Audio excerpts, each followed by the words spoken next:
الحمد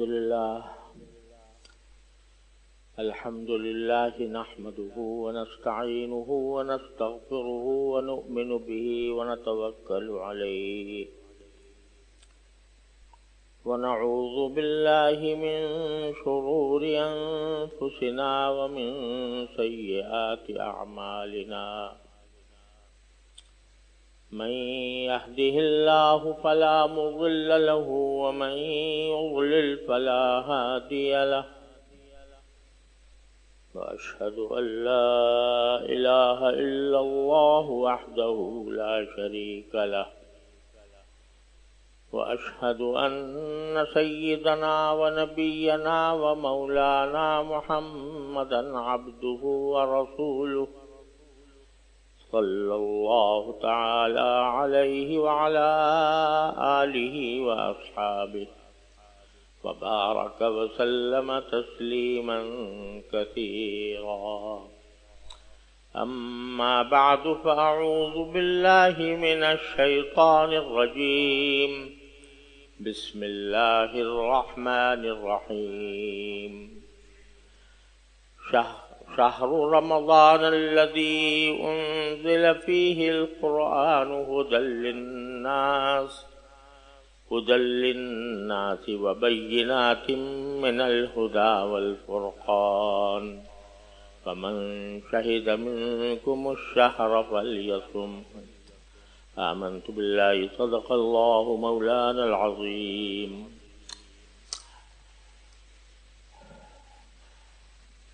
میرے محترم بزرگوں، دوستوں اور بھائیوں، السلام علیکم ورحمۃ اللہ تعالی وبرکاتہ۔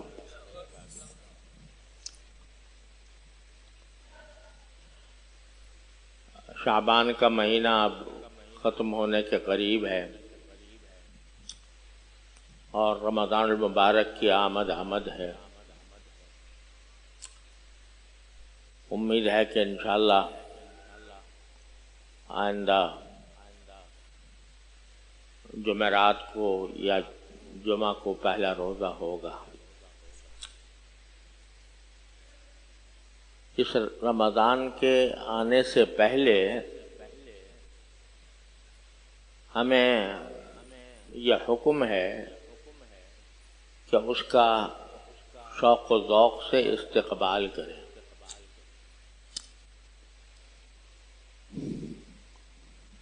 یہ مہینہ جو اللہ تبارک و تعالی نے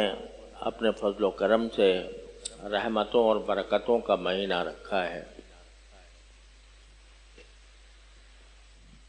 یہ انسان کی اپنی اصلاح کا ایک بہترین کورس ہے، تربیتی کورس ہے، جو اللہ تعالیٰ نے ہر سال اس مہینے میں مقرر فرمایا۔ بات صرف اتنی نہیں ہے کہ یہ مہینہ روزوں کا مہینہ ہے، تراویح کا مہینہ ہے، بلکہ در حقیقت رمضان کے مہینے سے گزار کر اللہ جل جلالہ یہ چاہتے ہیں کہ بندے اس زمانے میں اپنی تربیت کریں، اپنے اعمال اور اخلاق کی اصلاح کریں اور ایک نئی زندگی شروع کریں۔ کئی ہفتوں سے میں اس بات پر زور دے رہا ہوں کہ معاشرے میں جو فساد پھیلا ہوا ہے، چاروں طرف سے ہم فتنوں اور مصیبتوں میں گرفتار ہیں، اس کا واحد علاج یہ ہے کہ ہر بندہ اپنی اپنی جگہ پر خود اپنی اصلاح کی فکر میں لگ جائے۔ تو یہ مہینہ جو آ رہا ہے، یہ اپنی اصلاح کرنے کا ایک بہترین تربیت کا کورس ہے جو اللہ تبارک و تعالی نے مقرر فرمایا۔ خود رسول کریم سرور دو عالم صلی اللہ علیہ وسلم نے شعبان کے آخر میں رمضان شروع ہونے سے پہلے صحابہ کرام کے سامنے خطبہ دیا تھا جس میں آپ نے اس رمضان کی اہمیت بیان فرمائی اور اس مہینے کی خصوصیات بیان فرمائی، تاکہ صحابہ کرام پہلے سے اپنے آپ کو تیار کریں کہ اس رمضان کے مہینے میں وہ زیادہ سے زیادہ اپنی اصلاح کی فکر کریں۔ لہذا رمضان المبارک کا استقبال ایک تو طریقہ اس کا رسمی نوعیت کے ہے کہ بہت سے ملکوں میں اور ہمارے ہاں بھی کچھ جلسے منعقد کیے جاتے ہیں استقبال رمضان کے نام سے، وہ تو ایک رسمی کارروائی ہے، اس کا اتنا زیادہ فائدہ نہیں، لیکن رمضان کا استقبال اور رمضان کی تیاری یہ ہر مسلمان کو یہ چاہیے کہ وہ پہلے اس مہینے کی اہمیت کو محسوس کرے۔ یہ مہینہ کیوں آیا؟ دیکھو تو رمضان کے مہینے میں بھی اسی طرح دن اور رات ہوتے ہیں جس طرح عام مہینوں میں ہوتے ہیں، جس طرح عام دنوں میں سورج نکلتا ہے رمضان میں بھی نکلتا ہے، اور دنوں میں غروب ہوتا ہے رمضان میں بھی غروب ہوتا ہے،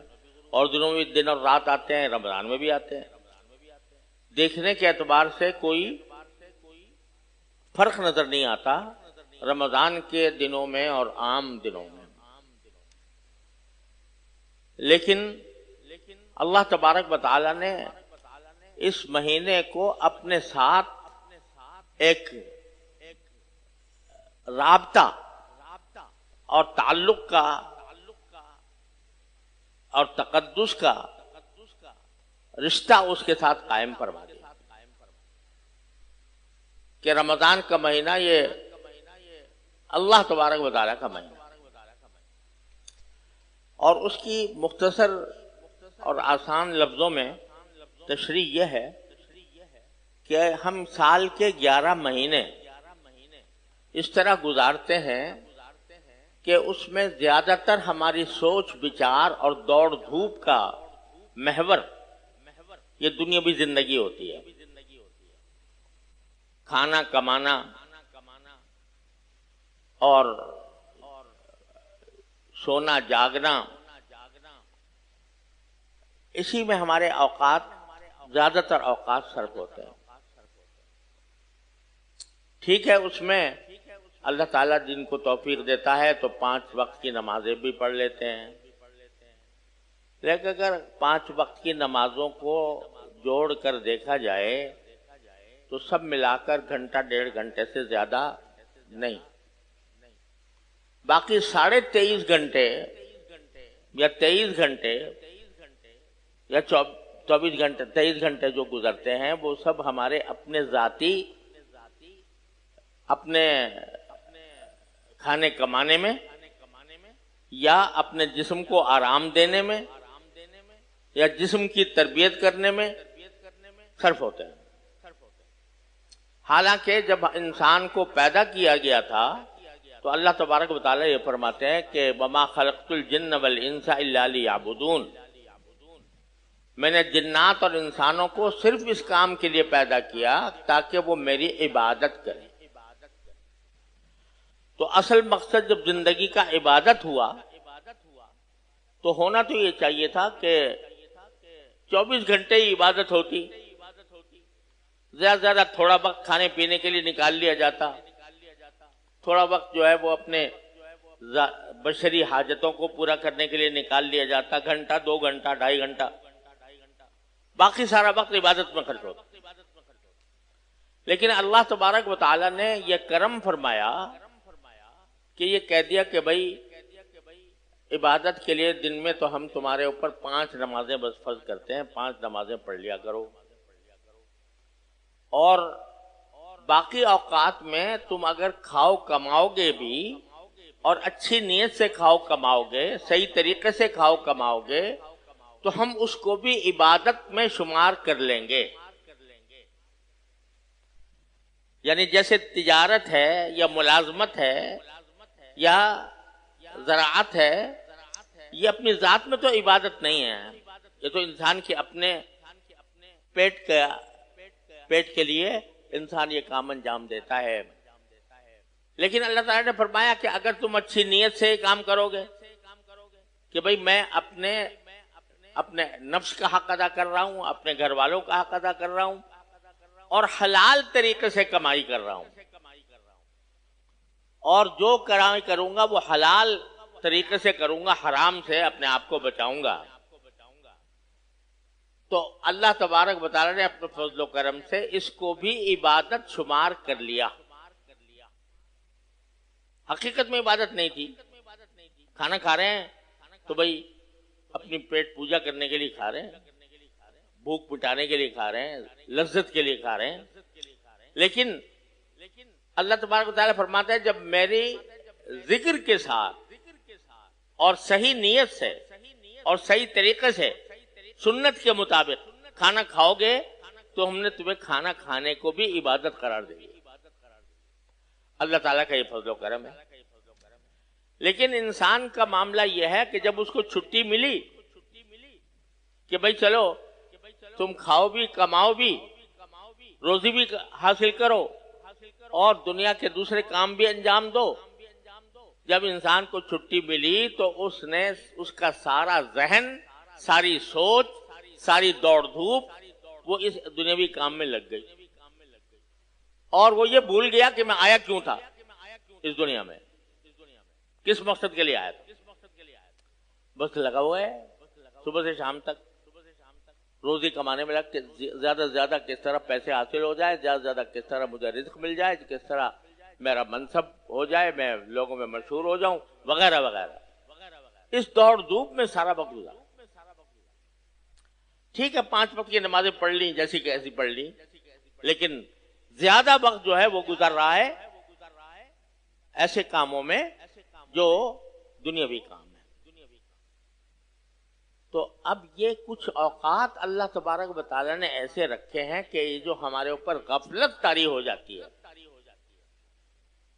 عام دنوں میں غفلت طاری ہو جاتی ہے کہ بھئی بھول بیٹھتے ہیں ہم، مارے باندھے کسی طرح نماز کا وقت آیا، کھڑے ہو کر جلدی سے کوئی نماز پڑھ لی، بس باقی اور سارا وقت جو ہے ہمارا، ساری دوڑ دھوپ، ساری سوچ بچار وہ مرکوز ہو جاتی ہے دنیا کے کام. تو گویا اصل مقصد سے ہم دور ہوتے چلے جائیں. تو اللہ تبارک و تعالی بعض دن اور بعض مہینے، بعض اوقات ایسے اللہ تعالیٰ نے رکھے ہیں کہ گویا ہم کو پکڑ کر کھینچ کر بلایا جا رہا ہے. دنیا کے کام میں ہم لگے ہوئے ہیں صبح سے شام تک. تو ایک مہینہ اللہ تبارک و تعالیٰ نے ایسا رکھ دیا کہ ارے بھائی کہاں بھاگے جا رہے ہو، تھوڑی دیر کے لیے میرے پاس آ جاؤ، تھوڑا وقت جو ہے وہ میرا قرب حاصل کرنے کے لیے خرچ کر لو، میرے پاس آ جاؤ. یہ اصل اس رمضان کا فلسفہ یہ ہے کہ ہم عام 11 مہینوں کے اندر جن مشغولیات میں محو رہتے ہیں، ان مشغولیات سے تھوڑی دیر اپنے آپ کو جتنا ہو سکے فارغ کر کے اپنا ذہن، اپنا دھیان، اپنی فکر، اپنی سوچ اللہ تبارک و تعالیٰ کا قرب حاصل کرنے کی طرف مرکوز کر دیں. یہ ہے اصل مقصود رمضان کا. بھئی کھانا جو ہے وہ بے شک تمہارے لیے جائز تھا، لیکن ضرور اب 1 مہینہ ہم تمہیں ایسا دیتے ہیں کہ تم کھانا نہیں کھاؤ گے دن میں، نہ کچھ کھاؤ گے نہ کچھ پیو گے. یہ دن کا وقت تم بھوکے رہ کر، پیاسے رہ کر گزارو گے. کیوں لکھا جا رہا ہے بھوکا پیاسا؟ تاکہ یہ بھوک اور پیاس جس نے 11 مہینے تمہارے کھائے تھے، جس نے 11 مہینے تمہیں اس کام کے اندر مصروف رکھا تھا اور اللہ تعالی سے تم دور ہونے لگے تھے، تو اب ہم تمہیں اس بھوک اور پیاس کا مزہ چکھانا چاہتے ہیں جس نے تمہیں اتنے 11 مہینے تک اپنے کام میں مصروف رکھا تھا. اب تھوڑا اس کو چھوڑ کر آ جاؤ اور اپنی فکر، اپنی سوچ، اپنا دوڑ دھوپ کا محور اللہ تعالیٰ کے قرب کو بنا دے، اس لیے آ رہا ہے بھائی۔ صرف اتنی بات نہیں کہ روزہ رکھیں گے دن میں اور رات کو تراویح پڑھ لیں گے، بلکہ اس مہینے کو زیادہ سے زیادہ اللہ جل جلالہ کی عبادت میں صرف کروانا مقصود ہے۔ اس کے لیے یہ ضروری ہے کہ ہم اس کی اہمیت یہ سمجھیں کہ ہم اللہ تعالیٰ سے دور ہٹے چلے جا رہے تھے، اللہ تعالیٰ نے اپنے فضل و کرم سے کھینچ کر ہمیں رمضان میں اپنے پاس بلایا اور اپنا قرب عطا کرنے کی کوشش، کہ قرب عطا ہو جائے اللہ تعالیٰ کا۔ جتنا آدمی اس میں اللہ تعالیٰ سے قرب حاصل کرے گا اتنا ہی رمضان کا صحیح فائدہ حاصل ہوگا، اور اس کے نتیجے میں انسان کی تربیت ہوگی۔ یہ جو کہا جا رہا ہے نا کہ روزہ رکھو، کھاؤ نہیں پیو نہیں، کیوں؟ اس لیے کہا جا رہا ہے تاکہ یہ تمہیں تربیت اس بات کی دی جا رہی ہے کہ اللہ تبارک و تعالیٰ کا جب کوئی حکم آ جائے تو حکم آنے کے بعد تمہیں اپنی ہر خواہش کو کچلنا ہوگا۔ ہر وہ خواہش جو اللہ تبارک و تعالیٰ کے حکم کے خلاف ہو اس کو کچلنا ایک مومن کا فریضہ ہے۔ اس فریضے کے لیے تیار کیا جا رہا ہے کہ کھاؤ نہیں۔ اب ایک بندہ جو ہے وہ رمضان کے اندر اگر باقی روزہ رکھا ہوا ہے اس نے، ایک مسلمان، اور دن کے وقت میں وہ کھانے پینے سے پرہیز کرتا ہے، اگر کوئی بندہ اس کو 1,00,000 روپے بھی دے کہ 1,00,000 روپے لے لو اور روزہ توڑ دو، تو کوئی مسلمان اس کو کبھی گوارا نہیں کرے گا۔ حالانکہ عام دنوں میں اگر کہیں 1,00,000 روپے مل رہا ہے مفت تو وہ اس کی طرف دوڑ کے جائے گا، لیکن رمضان کے مہینے میں اللہ تبارک و تعالیٰ نے یہ خاصیت رکھ دی کہ اس کو کتنی بڑی دولت کی پیشکش ہو جائے وہ روزہ توڑنے پر راضی نہیں ہے،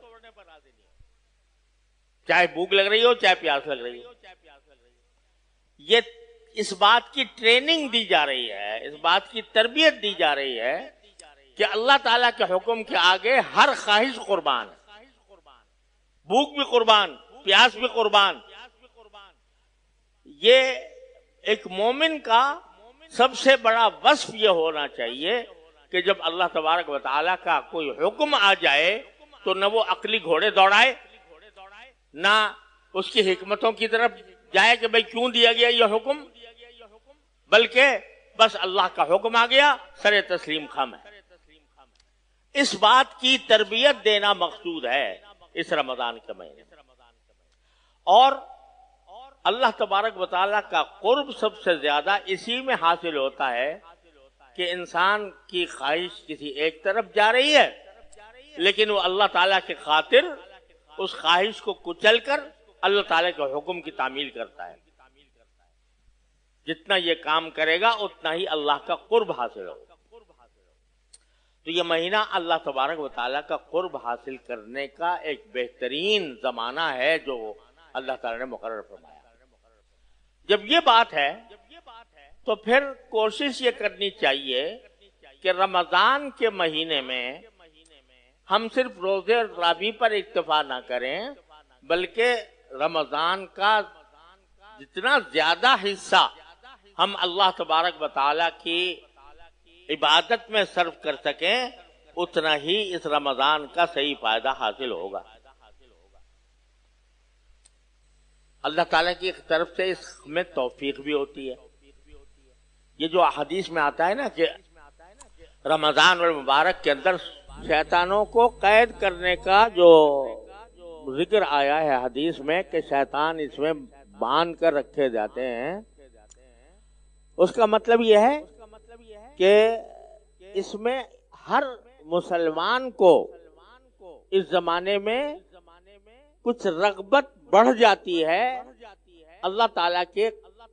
عبادت کرنے کی۔ عام دنوں میں شیطان بہکاتا ہے اور اس کی وجہ سے انسان اللہ تعالیٰ کی عبادت میں اس کو مشقت محسوس ہوتی ہے، سستی آتی ہے. لیکن رمضان میں اللہ تعالیٰ نے ایک ایسی فضا پیدا فرما دی ہے شیطان کو قید کر کے کہ ہمارے لیے عبادتوں کو آسان بنا دیا. اب آپ دیکھیے کہ جو لوگ پانچ وقت کی نمازوں میں بھی مسجد میں آتے ہوئے کتراتے ہیں، لیکن جب رات کو تراویح کی نماز ہوتی ہے 20 رکعتوں کی نماز، اتنی لمبی نماز کم سے کم گھنٹہ 1.5 گھنٹہ لگتا ہے. عام دنوں میں فرض نمازوں کے اندر بھی آپ کو اتنے لوگ نظر نہیں آئیں گے جتنے تراویح میں نظر آئیں گے. یہ کہاں سے آ رہے؟ اس لیے کہ اللہ تعالیٰ نے شیطان کو قید کر کے ان کے دل میں عبادت کا ایک شوق پیدا کر دیا، تو تراویح کی لمبی نماز بھی آرام سے پڑھتے ہیں. تو اس لیے اس مہینے کے اندر عبادت کی طرف جانے کے اسباب اللہ تعالیٰ کی طرف سے زیادہ ہو. لہذا کوشش یہ کرنی چاہیے کہ رمضان کا مہینہ زیادہ سے زیادہ اس میں عبادت کا موقع ملے، اور اس کا طریقہ یہ ہے کہ رمضان کے مہینے کو اپنی عام معمولات سے، دنیا کے جو عام معمولات ہیں ان معمولات سے اپنے آپ کو ذرا کم کر کے، ان معمولات کو کم کر کے عبادت کے حصے کو زیادہ کریں. اگر فرض کرو عام دنوں کے اندر صرف فرائض ہی پڑھتے ہیں اور سنتیں ہی پڑھتے ہیں، نفلیں کبھی پڑھنے کی توفیق نہیں ہوتی، تو رمضان میں نوافل کا زیادہ اہتمام کیا جائے. عام دنوں میں تلاوت کی اتنی توفیق نہیں ہوتی، رمضان کو قرآن کریم کے ساتھ خاص ربط ہے، خاص نسبت ہے. نازل کیا گیا قرآن اسی مہینے میں، اور اس مہینے میں ہر سال حضرت جبریل امین علیہ السلام حضور اقدس صلی اللہ علیہ وسلم کے پاس تشریف لاتے اور قرآن کریم کا دور کیا کرتے تھے حضور اقدس صلی اللہ علیہ وسلم کے ساتھ. کیا منظر ہوگا کہ جبریل امین ایک طرف پڑھ رہے ہیں قرآن اور ایک طرف نبی کریم صلی اللہ علیہ وسلم تلاوت فرما رہے ہیں. تو یہ قرآن کو خاص نسبت ہے رمضان المبارک. لہذا اس میں قرآن کریم کی تلاوت عام دنوں سے زیادہ کرنے کی فکر کر رہے ہیں. عام دنوں سے زیادہ. اگر عام دنوں میں آدھا پارہ پڑھتے ہیں، ایک پارہ پڑھتے ہیں، تو زیادہ پڑھائیں، دو پارے، 3 پارے، 4 پارے. حضرت امام ابو حنیفہ رحمۃ اللہ علیہ جو اتنے بڑے فقیہ تھے، اتنے بڑے امام، اور ساتھ ہی تجارت بھی کیا کرتے تھے، لیکن رمضان میں، ہر رمضان میں روزانہ ایک قرآن کریم ختم کرتے تھے، اور پورے مہینے میں 31 قرآن پورے ہوتے تھے ان کے، کیونکہ روزانہ ایک قرآن اور تراویح کا ایک قرآن، تو 31 قرآن کریم. جن لوگوں کو اللہ تبارک و تعالی رمضان کے وقت کی قدر و قیمت ہوتی ہے، وہ اس کو زیادہ سے زیادہ اس کام میں صرف کرتے. تو عام دنوں سے زیادہ تلاوت اس زمانے میں ہونی چاہیے. اور تلاوت تو ہے ہی، لیکن ایک پہلو یہ ہے کہ قرآن کریم کو سمجھنے کی فکر. تلاوت تو ہم بے شک کر لیتے ہیں، لیکن کتنے لوگ ہیں کہ جو واقعتاً سمجھنا چاہتے ہیں کہ قرآن میں کیا لکھا ہے. حیرت انگیز بات ہے کہ اللہ تعالیٰ نے یہ قرآن نازل کر کے ہمیں دیا ہوا ہے 1400 سال سے، اور اس کو ہدایت کا ایک پیغام قرار دے کر نبی کریم صلی اللہ علیہ وسلم پر اس کو اتارا گیا. اور یہ 1400 سال سے الحمدللہ ایک حبے، ایک شوشے، ایک نقطے کی تبدیلی کے بغیر جوں کا توں ہمارے پاس محفوظ ہے۔ لیکن ہم نے اٹھا کر اس کو الماری کے طاق میں رکھا ہوا ہے، اور اس کو کبھی یہ فکر پیدا نہیں ہوتی کہ آخر میں سمجھوں تو صحیح کہ قرآن نے اس پیغام ہدایت میں مجھ سے کیا فرمایا۔ میں مثال دیا کرتا ہوں کہ اگر آپ کے پاس آپ کے کسی محبوب شخص کا، کسی دوست کا، کسی عزیز کا کوئی خط آئے اور لفافے میں بند ہو، تو کیا آپ یہ گوارا کریں گے کہ اس خط کو اٹھا کر الماری میں رکھ دیں اور کبھی اس کو کھول کر پڑھ کر نہ دیکھیں کہ کیا لکھا ہے اس میں اور کیا مقصود ہے اس خط کا؟ انسان کو چین نہیں آئے گا۔ ایک باپ کا خط بیٹے کے نام آیا یا بیٹے کا خط باپ کے پاس گیا، اسے چین نہیں آئے گا اس وقت تک جب تک کہ وہ اس خط کو پڑھ کر سمجھ نہ لے کہ کس میں کیا لکھا ہے۔ لیکن قرآن عظیم اللہ تعالیٰ کی ہدایت کا یہ پیغام، یہ خط جو اللہ تعالیٰ نے پوری انسانیت کے لیے بھیجا ہے، اس کو ہم نے اس طرح اٹھا کے رکھا ہوا۔ اس کا استعمال کیا ہے کہ جب دلہن رخصت ہوگی تو اس کا سایہ اس کے اوپر ڈال دیں گے، جب کہیں لڑائی جھگڑا ہوگا تو قرآن کو بیچ میں لا کر اور اس کے اوپر حلف اٹھا لیں گے۔ یہ اس کا مصرف ہے جس کو اللہ تبارک و تعالیٰ نے ہدایت کا ذریعہ بنایا۔ آج ہمارے تمام مسائل کی بنیادی جڑ یہ ہے کہ ہم نے قرآن کو چھوڑ رکھا ہے۔ تو کم از کم اس رمضان کے مہینے میں بھائی، اس رمضان کے مہینے میں تو یہ کم از کم جذبہ پیدا کر لیں کہ تلاوت بھی کریں گے اور کچھ وقت، تھوڑا سا وقت اپنی 24 گھنٹوں میں سے قرآن کو سمجھنے میں لگائیں گے۔ اللہ تعالیٰ کے فضل و کرم سے علماء کرام نے ہر زبان میں چھوٹی بڑی ہر طرح کی تفسیریں لکھ دی ہے اور مہیا ہے۔ ان تفسیروں کی مدد سے اگر فرض کرو کسی تفسیر کو، اچھی تفسیر کو لے لو، آج کل کے ماحول میں میرے والد ماجد قدس اللہ تعالیٰ سرہ کی تفسیر معارف القرآن بہت ہی جامع اور بہترین تفسیر ہے۔ اس کو اپنے سامنے رکھ کر سمجھ لو کہ میں روزانہ اس کے 10 صفحے پڑھا کروں تو قرآن کریم کی آیتوں کا مفہوم اس کے اندر پوری طرح تفصیل کے ساتھ آ رہا ہوا ہے۔ بتائیے کیا مشکل کام ہے۔ 24 گھنٹوں میں سے اگر 10 صفحے پڑھنے، 10 نہ کرو 5 کر لو، لیکن کوئی دن قرآن کریم کی کسی تفسیر کے مطالعے سے خالی نہ رہے، تاکہ قرآن کا ایک حق ادا ہو تلاوت کا اور دوسرا حق ادا ہو اس کے سمجھنے کا۔ قرآن ایسی چیز ہے